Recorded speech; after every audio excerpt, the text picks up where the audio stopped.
जय हिंद मेरे प्यारे साथियों। दोस्तों, जैसे कि आपको पता होगा, इससे पहले हमने क्या किया। इससे पहले हमने पाषाण काल को खत्म कर दिया, यानी जो प्रागैतिहासिक काल के अंतर्गत आता है पाषाण काल।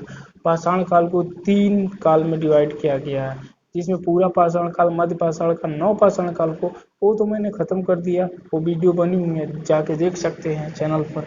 अब आते हैं ताम्र पाषाण काल। ये ताम्र पाषाण काल क्या होता है? ये साफ साफ लिखा है ताम्र पाषाण काल, यानी जिसमें अब देखिए नौ पाषाण काल जो था, नौ पाषाण काल अपने मतलब समाप्ति की ओर अग्रसर था। यानी जब इसका संक्रमण काल चल रहा था, एकदम समाप्ति की ओर जा रहा था, उसी समय तांबे की वस्तुएं होती हैं प्रचलन में आ जाती हैं। तो अब धीरे धीरे उसको जो इतिहासकार उसको क्या मान लिए, अब नौ पाषाण काल का हांस हो रहा है, नौ पाषाण काल के लोग नहीं उतना डेवलप हो जा रहे हैं कि अब तांबा का प्रयोग कर ले रहे हैं। तो नौ पाषाण काल में ही जब तांबे का प्रचलन आ गया तो उसको क्या मान लिया गया, ताम्र पाषाण काल। यानी अब वहाँ तांबा और पत्थर दोनों का कॉम्बिनेशन बन गया हथियारों के लिए। जिस काल में मानो पत्थर और तांबा दोनों का यूज हथियार के औजार के रूप में करने लगा, तो उसको हम क्या बोलने लगे, ताम्र पाषाण काल। यानी ताम्र पाषाणिक संस्कृति या काल या टाइम कह सकते हैं, तब विकसित हो गया।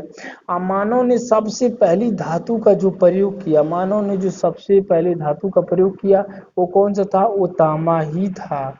यहाँ साफ लिखा देखिए, मानव ने जो सबसे पहली धातु का प्रयोग किया वो कौन सा था, तांबा ही था। मतलब तांबे धातु का सबसे पहले तांबे का ही मानव ने प्रयोग किया था। आप तांबे ने प्रयोग किया तो ताम्र पाषाणिक काल हो जाएगा। जिस काल से मतलब जिस काल से मनुष्यों ने पत्थर एवं तांबे के औजार का साथ साथ प्रयोग करना प्रारंभ कर दिया होगा, उसी काल को हम क्या कहने लगे, ताम्र पाषाणिक काल कहने लगे।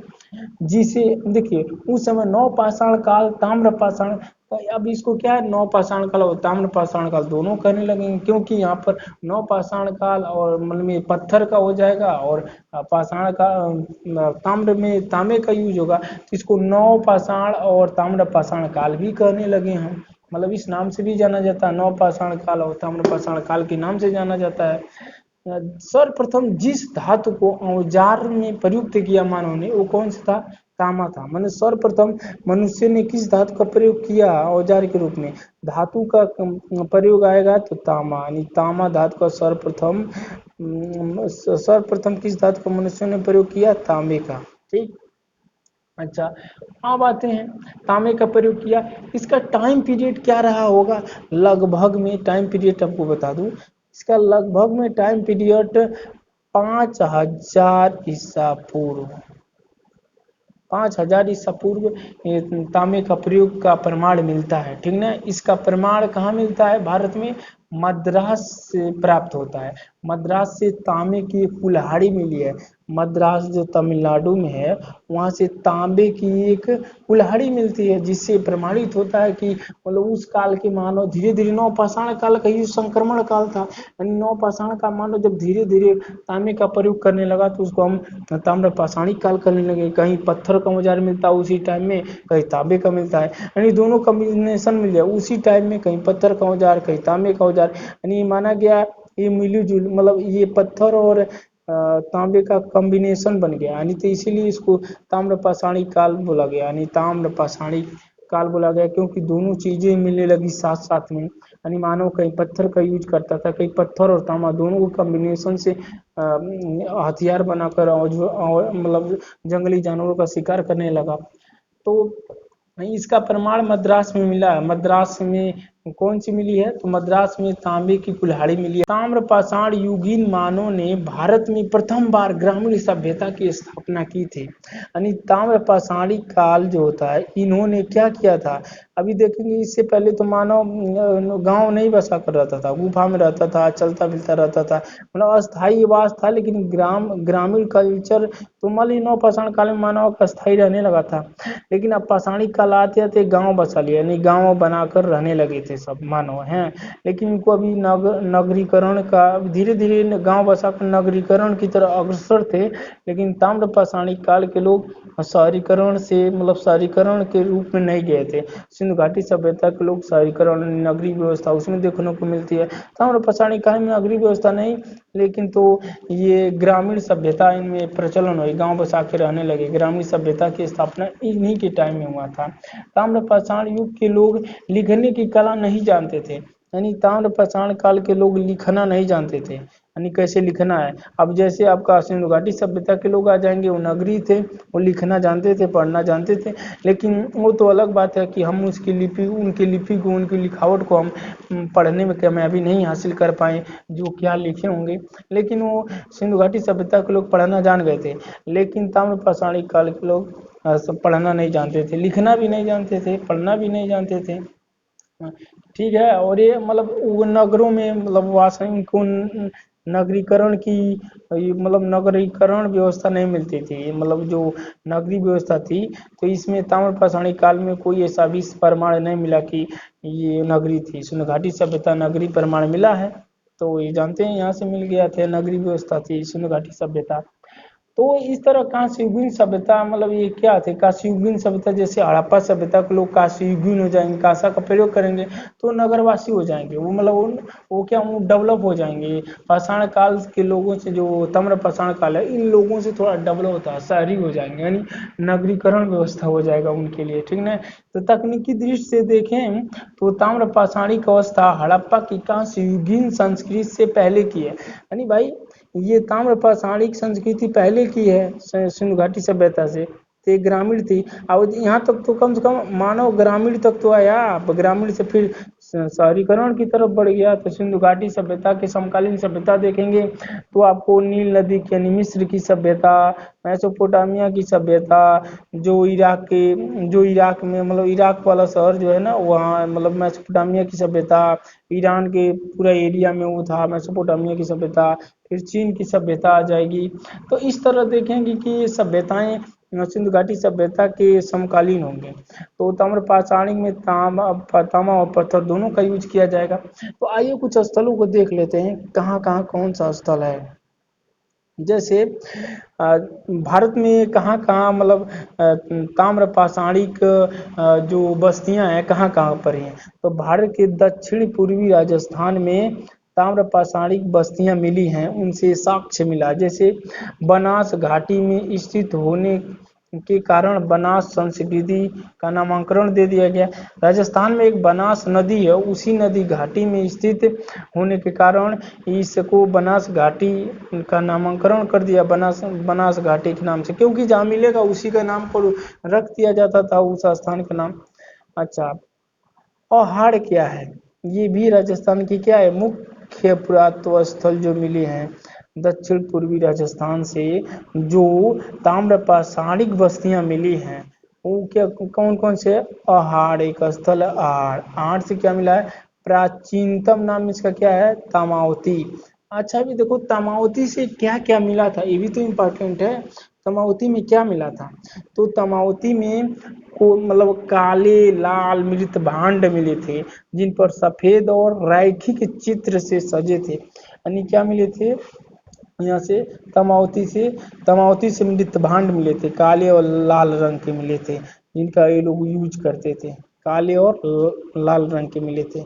अच्छा, अब यह बागोर, बागोर भी क्या एक मतलब दक्षिण पूर्वी राजस्थान का एक बागोर एक स्थान है, जहाँ से क्या मिला था, ताम्र पाषाणिक बस्तियां मिली थी।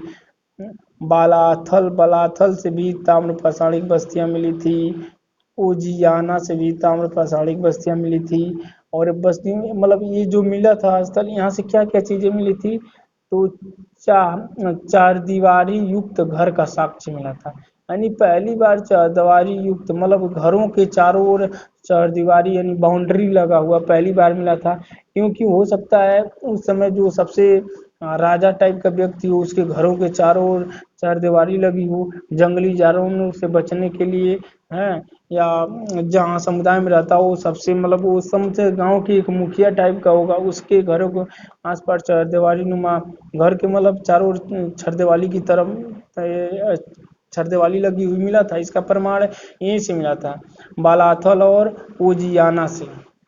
अच्छा, अब आते हैं, ये मुख्य स्थल है दक्षिण पूर्वी राजस्थान है, दक्षिणी पूर्वी राजस्थान है, पश्चिमी नहीं, क्योंकि वहाँ तो रेगिस्तान, थार रेगिस्तान हो जाएगा। और वहाँ का थार रेगिस्तान में जब इस समय का मानो थार में नहीं बच सकता रेगिस्तान में, तो उस समय कैसे बनेगा? उस समय तो सुविधा थी ही नहीं, यानी वाटर की सुविधा थी नहीं, नदी को देख के बसेगा। दक्षिण पूर्वी राजस्थान में क्या है? बनास घाटी, यानी बनास नदी, उसी के किनारे सभ्यता बसी होगी। देखिए, जहाँ जहाँ नदी का प्रमाण मिलेगा वहीं व्यवस्थाएं, मतलब वहीं पर पानी की व्यवस्थाएं होंगी, कृषि के लिए अपना कृषि कर सकते हैं, जंगली जानवर वहीं मिल जाएंगे, पानी पीने जाएंगे तो मिल जाएंगे। मतलब इस तरह की व्यवस्थाओं लेकर चलते थे, जहाँ से नदी के किनारे, झील के किनारे इनकी सभ्यताएं बसती थी। सिंधु घाटी सभ्यता देख लीजिए, मेसोपोटामिया देख लीजिए, मिस्र की सभ्यता देख लीजिए, चीन की सभ्यता देख लीजिए, ये सब नदी के किनारे ही विकसित हुई हैं। क्योंकि उस समय पानी पीना है तो नदी किनारे जाना पड़ेगा, जंगली जानवर भी नदी किनारे जाएंगे। तो ये समझ सकते हैं, इस प्रकार क्या था, इस प्रकार के लोग पानी, अब तो मान लीजिए नल के माध्यम से कई माध्यम हो गया आपको मिल जाए, उस समय तो केवल एक ही जरिया था, नदी, पानी पीने का। आप आ जाइए, गीलूंद क्या है? गीलूंद एक क्या था? एक ताम्र पाषाणिक बस्ती थी जो दक्षिण पूर्वी राजस्थान में पाई जाती है। यहाँ से क्या क्या चीजें मिली थी, इसको मैं जूम करूंगा। यहाँ से क्या क्या चीजें मिली थी, ये देखिए, यहाँ से मिला था 4 दीवारी युक्त घर के साक्ष्य मिले थे। यहाँ से भी क्या मिले थे? लीन गीलूंद से 4 दीवारी युक्त घर के साक्ष्य मिले, मिट्टी की इमारतों के साक्ष्य मिले, कहीं कहीं पक्की ईंटों के भी प्रयोग हुए, कहीं कहीं पक्की ईंटों के प्रयोग हुए। हालांकि माना जाता है यहाँ जो ताम्र पाषाणिक के लोग थे वो कच्ची ईंटों का प्रयोग करते थे, लेकिन कहीं कहीं आपको पक्की ईंटों का प्रयोग करना मिल जाएगा, क्योंकि अब धीरे धीरे डेवलप हो जाएगा, प्रयोग होगा, आविष्कार होगा, तो धीरे धीरे आविष्कार होगा। तभी मान लीजिए यहाँ कोई है, ठीक ना, एक बस्ती है, अब मान लीजिए नौ पाषाण काल, मान लीजिए ताम्र पाषाण काल है, तो यहाँ हल्का सा पक्की ईंटों का प्रयोग हुआ, तो अब धीरे धीरे पक्की ईंटों का यहाँ मान लीजिए पूरा प्रयोग हुआ, जब ये पूरा यहाँ तक जाएगा, यहाँ तक प्रयोग होते होते पूरा जब फैलेगा यहाँ तक, तो धीरे धीरे सिंधु घाटी सभ्यता आ जाएगी, हाँ, डेवलप हो जाएगी। जब डेवलप हो जाएगी तो सिंधु घाटी सभ्यता में देंगे पक्की ईंटों का मकान बनने लगेगा, पक्की ईंटों का प्रयोग होने लगेगा। तो कहीं कहीं ये बात को देखा ना, कहीं कहीं पक्की ईंटों का प्रयोग हुआ है ताम्र पाषाणिक बस्तियों में, यानी इसका इस बात का प्रमाण है कि अब धीरे धीरे वो पक्की ईंटों की तरफ अपना घर बनाने की तरफ बढ़ रहे हैं, और धीरे धीरे संक्रमण काल चलेगा, उसके बाद से आ जाएगा मतलब सिंधु घाटी सभ्यता डेवलप होती जाएगी, और वहाँ पक्की ईंटों का प्रमाण मिलता है, जो मिला उत्खनन से हमें सिंधु घाटी सभ्यता में। अच्छा, तांबे के टुकड़े भी मिले हैं भाई, ताम्र पाषाण काल है वो, तो तांबे के टुकड़े मिलेंगे ही, तांबे के टुकड़े मिले हैं इनसे, गीलूंद से मिले हैं, ठीक। तो ये बहुत इंपॉर्टेंट स्थल हैं राजस्थान के। अब आते हैं आगे, हम आगे आ जाते हैं अपने, अब आते हैं पश्चिमी मध्य प्रदेश। पश्चिमी मध्य प्रदेश में कौन से ताम्र पाषाणिक बस्तियां मिली थी? तो पश्चिमी मध्य प्रदेश का जो क्षेत्र मालवा है, मालवा में क्या मिले थे? चरखे और तकलियों के साक्ष्य मिले थे, यानी उस समय के लोग कपड़े बुनते होंगे इससे, चरखे से, तो चरखे और तकलियों के साक्ष्य मिले हैं, हाँ, मतलब वो कपड़े का प्रयोग करने लगे थे उस समय। अब देखिए कायथा में क्या मिला था? कायथा में क्या मिला था? यहाँ की बस्तियां किला बंद थी, यानी अब ये यहाँ की बंदियां किला बंद थी, तो किला बंद क्यों रही होगी? मतलब जंगली जानवर से रक्षा के लिए किला बंद रही होंगी, यानी जंगली अपने नगर की रक्षा के लिए किले बंद रही होगी, मतलब एक कबीले दूसरे कबीले का राजा अगर हमला करे तो उससे भी रक्षा के लिए बनी होगी, किला बंद होगी। जिस प्रकार इस समय किले, मतलब ब्रिटिश काल में इमारतें बनती थी, किला बंद बनती थी, इस समय भी जो प्रधानमंत्री और राष्ट्रपति और बड़े बड़े जो आलीशान बिल्डिंग बनती है, किला बंद बाउंड्री मार के उसको घेर दिया जाता है, किला बंद बनाया जाता है। उस समय भी किलाबंदी थी, यानी हो सकता है किसी काबिले राजा का ये हो कि कोई हमला न कर दे, जंगली जानवर से रक्षा करने के लिए अपना किलाबंद मिलता था। अच्छा, तांबे के 28 कंगनों के साक्ष्य मिले हैं। तांबे के कंगने मिले थे भाई, तांबे का प्रयोग होता था, तांबे के कंगने मिलना प्रारंभ हो गए। कहाँ से? मतलब पश्चिमी मध्य प्रदेश के कायथा से, पश्चिमी मध्य प्रदेश के कायथा से तांबे के 28 कंगनों के साक्ष्य मिले हैं। फिर एरण आ जाएगा। एरण कहाँ? मध्य प्रदेश में है एरण। एरण से क्या मिला है? एरण से किलाबंद बस्तियों के साक्ष्य मिले हैं। मतलब देखेंगे अब धीरे धीरे इसमें किलाबंद होता जा रहा है, और जैसे जैसे सिंधु घाटी की तरफ हम बढ़ेंगे, मतलब समझ लीजिए सिंधु घाटी में प्रवेश ही कर लिया। अब सिंधु घाटी सभ्यता यहाँ से धीरे धीरे डेवलप हो रही है, डेवलप होकर वो चली जाएगी जब वहाँ पक्की ईंटों का प्रयोग करने लगेंगे। ठीक है, यदि शुरुआत हो रहा है, यानी संक्रमण काल यहीं से ताम्रपाषाण काल से ही चालू हो जाता है। अब फिर आ जाएगा नवदा टोली। नवदा टोली क्या है? नवदा टोली से खरगोन जिले में स्थित है। नवदा टोली से कौन कौन से साक्ष्य मिले यहाँ पर? खरगोन जिले में, ये नवदा टोली खरगोन जिले में स्थित है।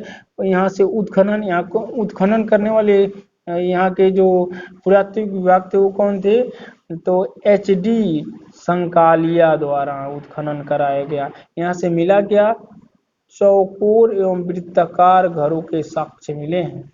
चौकोर एवं वृत्ताकार घरों के साक्ष्य मिले हैं। अब प्रमुख ताम्रपाषाणिक बस्तियां वही हम लोग देख रहे हैं। अब यहाँ देखिए, ये इसमें आ जाइए, ये क्या है? पश्चिमी महाराष्ट्र। पश्चिमी महाराष्ट्र में कौन कौन सी ताम्रपाषाणिक बस्तियां मिलेगी भाई? तो एक मिलेगा, इसको थोड़ा और हल्का सा नीचे कर लो। पश्चिमी महाराष्ट्र में कौन कौन सी ताम्रपाषाणिक बस्तियां मिलेगी? तो अहमदनगर, अहमदनगर मिलेगा। अहमदनगर में कौन कौन सी मिलेगी? जोरवे। जोरवे एक सांस्कृतिक नगर होता है जो सबसे बड़ा होता है सांस्कृतिक दृष्टि से, तो जोरवे। फिर नेवासा। नेवासा में क्या मिलेगा? पटसन का साक्ष्य। सबसे मतलब उस समय पटसन का साक्ष्य मिलेगा, यानी पटसन की उस समय क्या होती थी? उस समय ये प्रमाण मिलता है कि मतलब पटसन की खेती होती थी उस समय। तो पटसन के साक्ष्य मिल जाएंगे वहां से। फिर दैमाबाद आ जाएगा। दैमाबाद से अब तक ज्ञात 200 जोरवे स्थलों में सबसे बड़ा कौन सा है? दैमाबाद है। कौन सा है? दैमाबाद। ये कहाँ पर स्थित है? ये महाराष्ट्र में जो गोदावरी नदी है उसी के तट पर ये स्थित है। दैमाबाद महाराष्ट्र में जो गोदावरी नदी बहती है उसी के तट पर दैमाबाद स्थित है। अच्छा, तांबे के यहाँ से 4 प्रमुख वस्तुएं मिली हैं। दैमाबाद से तांबे के 4 प्रमुख वस्तुएं कौन कौन मिली हैं? तो एक रथ चलते हुए, मतलब रथ चलाते हुए मनुष्य का मतलब साक्ष्य मिला है, मतलब मूर्ति मिली होगी रथ चलाते हुए मनुष्य, और मतलब ये क्या मिली? वस्तु मिली, यानी रथ चलाते हुए मनुष्य का मतलब मूर्ति मिली होगी।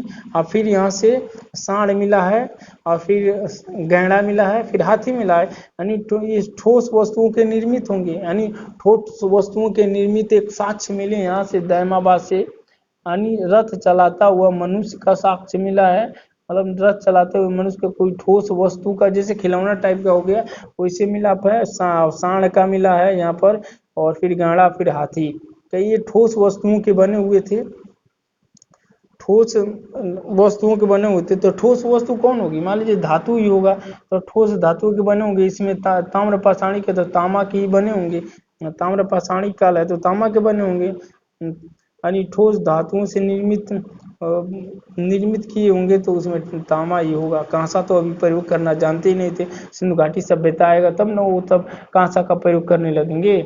हैं, तांबा और टीन को मिलाकर कांसा बना लेंगे। अभी इनको धीरे धीरे ज्ञान की तरफ बढ़ रहे हैं, लेकिन अभी जैसे जैसे आगे जाएंगे, यानी शुरुआत हो गई है सिंधु घाटी सभ्यता के लोग की, नगरी सभ्यता की, लेकिन अभी शुरुआत है। कहीं कच्ची ईंटें मिल रही है, कहीं पक्की ईंटें मिल रही है। इस बात का द्योतक है कि आप धीरे धीरे कच्ची से पक्की की तरफ बढ़ रहे हैं, यानी पक्की मकान की तरफ बढ़े हैं। पक्की ईंटों का प्रचलन धीरे धीरे जब बढ़ता जाएगा, एक समय ऐसा आ जाएगा सिंधु घाटी सभ्यता हो जाएंगे। सिंधु घाटी सभ्यता का प्रमाण ही मिला थे, सारे पक्की ईंटों के मकान बने थे। वहीं आर्य आपके कच्ची ईंटों का प्रयोग करते थे। तो यहाँ से अब देखिए, यहाँ से जो फर्श होता था, दायमाबाद से ये भी स्थान मिला। जो फर्श होता है, मान लीजिए घर का फर्श हो गया, तो फर्श के नीचे लोग कलश क्या करते थे, कलश गाड़ मतलब कलश को गाड़ते थे। जैसे आज के समय में पूजा होता था, मतलब घरों के जैसे देवता हो गए, तो देवता को पूजा करने के लिए लोग घरों में गाड़ते हैं ना कलश वलश, उसी टाइम उस टाइम भी यही प्रधान था। घरों के फर्श के नीचे कलश रखने का प्रमाण मिले हैं, ठीक ना। और यहाँ देखिए, ये जो होता अहमदनगर जिला, अहमदनगर जिले में देख लिए जोरवे, नेवासा और दायमाबाद। फिर आ जाएगा देखिए पुणे, पुणे और अहमदनगर के बीच में, यानी इन दोनों जिलों के सभी ताम्र पाषाणिक पुरास्थल जोरवे संस्कृत के अंतर्गत आते हैं। यानी जोरवे संस्कृत सबसे बड़ा स्थल, 200 जोरवे स्थलों में सबसे बड़ा कौन था, दायमाबाद है। तो वही कह रहा है कि मतलब ये जोरवे संस्कृति के अंतर्गत ये सब आते हैं। अच्छा, तो पुणे जिला में क्या क्या मिला था, पुणे जिला में प्रकाश, जो प्रकाश नामक जगह, वहाँ से भी ताम्र पाषाणिक वस्तुओं के साक्ष्य मिले हैं। फिर नाक्सिस के मिले हैं, और फिर इना इनाम गांव है, इनाम गांव से देखिए जो साक्ष्य मिले उसको देखा, क्या क्या साक्ष्य मिले थे यहाँ से। तो 5 कमरों वाला मकान मिला है, यानी एक मकान में 5 कमरों वाले, मतलब एक मकान में 5 कमरों वाले मकान का साक्ष्य मिला है। यानी एक बिल्डिंग है, उसमें 5 कमरे होंगे, इसका साक्ष्य मिला कहाँ, महाराष्ट्र के पुणे जिले के इनाम गांव में ये मिला है। फिर यहाँ से क्या मिला, किले बंद एवं खाई से घिरी हुई बस्तियां मिली है। देखिए ये बस्ती हो गई, ये मान लीजिए ये बस्ती हो गई, ये बस्ती हो गई। तो इस बस्ती को क्या किया इन्होंने, एक किलाबंदी कर दिया, यहाँ से मान लीजिए किलाबंदी कर दिया। अब इस किलाबंदी ये किया, फिर यहाँ क्या किया, गर्त कर दिया, गड्ढा कर दिया, ताकि कोई भी दूसरा जंगली जानवर, दूसरा राजा अटैक करने के लिए यहाँ आए तो इन लोगों को टाइम मिले उसे काउंटर अटैक करने के लिए। हाँ, तो इस तरह मतलब राजाओं से जंगली जानवरों के लिए, या किसी एक कबीले दूसरे कबीले के राजा से हमला हो तो अपना रक्षा करे। इसके मतलब किलाबंदी तथा खाई से घिरी हुई बस्तियां मिली है। यानी कहीं किलाबंदी की गई है, तो कहीं उसको गड्ढा खन के उस माल का रक्षा किया गया, मतलब वस्तुओं का रक्षा किया गया है। अच्छा, अब आ जाएंगे चंदौली। चंदौली से क्या मिला है, ये चंदौली भी पुणे जिले में है। तो चंदौली देखिए, यहाँ से भी ताम्र पाषाणिक बस्तियों के साक्ष्य मिले हैं। सोनगांव से भी ताम्र पाषाणिक बस्तियों के साक्ष्य मिले हैं।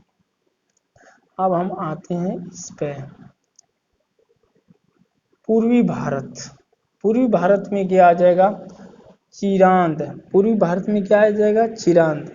ये चिरांद, ये भी ताम्र पाषाणिक बस्ती के यहाँ से साक्ष्य मिले हैं।